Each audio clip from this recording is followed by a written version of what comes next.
Every weekend, pundits sit on a sofa and tell you exactly who's going to win. And every weekend, football makes fools out of most of them.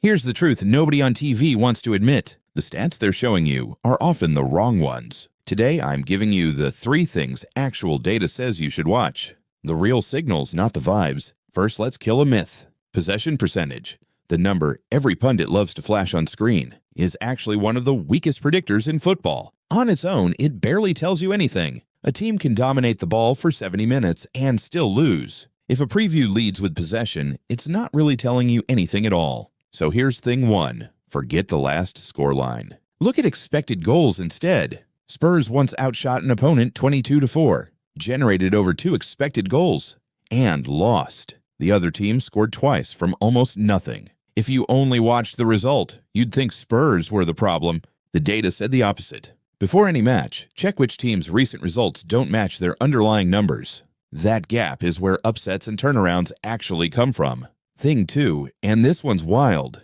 Across thousands of matches studied, prediction models call a draw about 1 time in 25. Draws actually happen 1 time in 4. That's not a small miss. That's the single biggest blind spot in football prediction. So, before a match, ask yourself, are these 2 teams evenly matched enough that a draw is actually the smart pick? Not the boring one, the smart one. Nobody says this on TV, but the numbers scream it. Thing 3. Forget how much of the ball a team has. Watch what they do with it. Researchers found a stat called expected possession value. It actually predicts the next match better than the flashier stats fans usually hear about.